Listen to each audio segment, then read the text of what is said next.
and welcome back for another instalment of the Wine Challenge. This week we are on a Viognier, so a French Viognier. This one is Mont, Rocher, and it's a Vielles Vignes, so that means old vine in French. So this wine is actually from the Pays area, as it says on the label, which is in, and I hope I get this right, Languedoc-Roussillon in France. I may have absolutely butchered that, who knows, but it's a particularly well-known wine region, and Viognier is a very sort of typical French grape variety, so we're looking very classically French here. So we'll crack on with our tasting. So we've got the 5 S's, so we'll start with C, so I'll pour myself a measure here. Now, looking at this, it's not the palest wine that we've had. It's also not super deep yellow either. I'd say it's just a medium. I can't tell if it's got a slight kind of golden or greenish tinge to it. I don't know. It's a nice kind of rich yellow colour. So that's S number 1. Let's jump on to S number 2. So S number 2 is sniff. So quick preliminary kind of smell.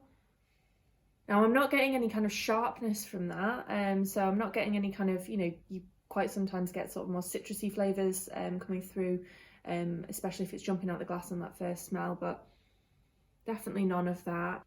It smells a bit more rounded. It smells a little bit closer to the Chardonnay that we tried. So we'll do S number 3 now. We'll give it a swirl. Hopefully that will release a little bit more. Okay, S number 4, back to sniff. I'm really going to stick my nose in it this time. Yeah, I mean, it's funny actually, it smells quite a bit like that Chardonnay to me. It's sort of, if I was trying to place like a fruit smell, I'd maybe go along the lines of sort of fleshier kind of stone fruits rather than anything sharper or crisper, which again reminds me of the Chardonnay because that was very kind of peachy. Sort of peaches or apricots or I don't know what else is a stone fruit, something along those lines anyway. Nectarines perhaps, pretty much. I mean, maybe a very light kind of floral note to it. I don't know. Let's jump to the final S number 5, the one that we all look forward to. So sip. Cheers. Let that coat my tongue a bit. I almost got, is that just me? I almost got like a really light fizz or effervescence, just like a teeny little spritz. I don't know, maybe it's just me. No, I got it again there. I don't know if you can taste that. It's really light, just a light like sort of prickle on my tongue. It's a little bit sharper than what I could smell. I don't want to say citrus because it doesn't taste like, like lemon or grapefruit or anything like that. It's a little bit kind of sweeter than that. I'm still definitely getting kind of more of a stone fruity flavour. It's not mega high in acidity. It's quite smooth, and it's leaving that sort of slightly creamy texture in my mouth. It's kind of coating the inside of my mouth a little bit. Nowhere near as much as you got with like the Chardonnay. The Chardonnay was obviously quite like buttery and creamy and everything like that. This one's got sort of a bit of that to it, but it's nowhere near as much. It does kind of remind me, maybe nectarines. I'm struggling to kind of pick out like a definitive fruit flavour for it because it does have. It's got that little bit of sharpness, not like acidity sharpness, but just a little bit of sharpness. And I definitely go more along the lines of like stone fruits rather than, sometimes with white wines you'll get citrus, you'll get green fruits. I think definitely stone fruits, but I'm maybe having a little difficulty placing exactly which one in particular. It's really quite drinkable, it's quite pleasant.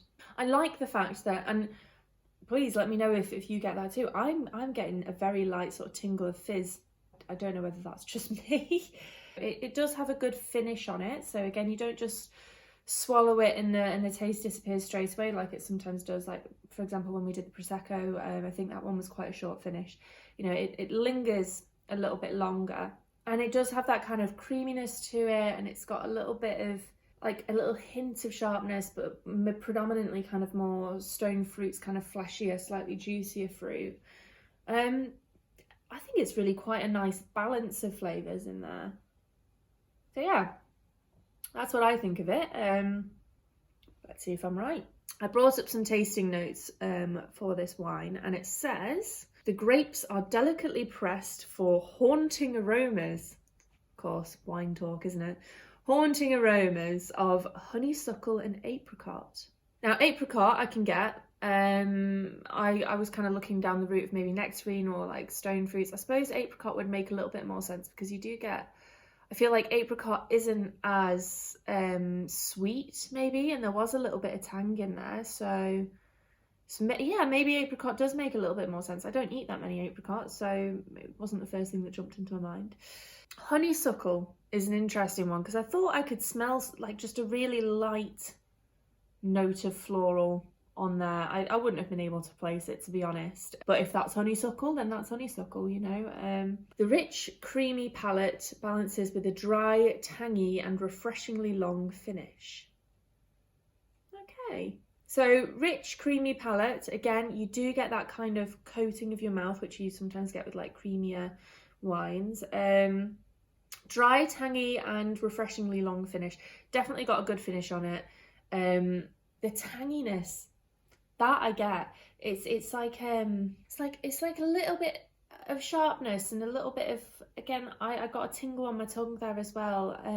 Weirdly, it kind of makes me think of when you get like a really zesty orange or tangerine, but it doesn't taste particularly like orange or tangerine, but it has that kind of zest, like really light zesty flavour to it. I mean, they say tangy.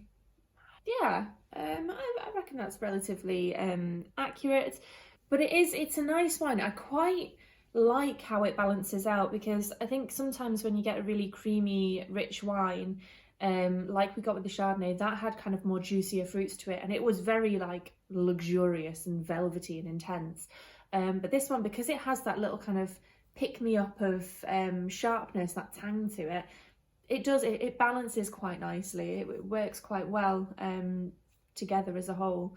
So up next we have one of my favourite parts, as ever, which is trying some of our cheese with it as well.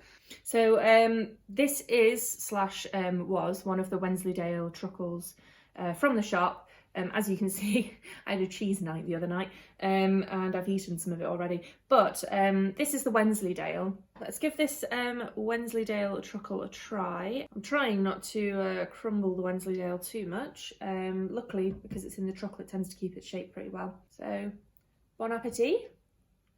I always forget how much I love Wensleydale until I eat Wensleydale again. Interesting. The cheese it's not super heavy, it's quite light, it's quite fresh, it's not super salty or super creamy, but this has got quite intense flavours with it. They kind of balance each other out quite well, you know, this one being a lot lighter and a lot fresher, this one having, you know, a little bit more to it. It does kind of work together quite well. It doesn't bring out the cheese in a way which makes the cheese go, oh wow, this cheese tastes even better now that I've had it with wine, but it does contribute to the wine, which I suppose is the focal thing for a wine challenge, isn't it? You know, it's just got a very light kind of texture, a little bit of creaminess, not really much salt, but it just complements the wine quite well. It makes the wine stand out. Interesting. I mean, when it comes to food pairings for a Viognier, when I was having a little look, it suggested things along the lines of obviously you've got the classic traditional dishes that you can have with any white, so like fish dishes, but also things like pork or veal, those kind of sort of red meats but lighter red meats. So in that respect, you know, again, similar kind of food pairing that you'd get with a Chardonnay, which is another kind of slightly creamier white wine. You've also got your root vegetables, you know, sweet potatoes and your parsnips. I think parsnips, honeyed parsnips especially. Ooh, I think that would be quite nice with this. But a really interesting one, and one which would be quite fun to try, is actually mildly curried dishes. So things that are a little bit creamier and aren't particularly, you know, hot or spicy, but things like a korma. Not the most exciting curry on the menu, but apparently a really, really good combination for this one. Maybe even a buttered chicken. So if you're trying this with a curry, let me know. I'd be intrigued to see how that pairs. But yeah, it's been good to try a really good example of a Viognier. Viognier is something that I've sold quite a lot of, but I don't think I've actually tried that many. But this is a particularly nice one. It's a very nice example of a Viognier. We have a really exciting wine for next week, one which I'm sure many of you will have tried before, but we're going for an Italian Primitivo. Super classic Italian wine, something very much to be looking forward to. So I'll see you next week and enjoy the rest of your bottle. Cheers.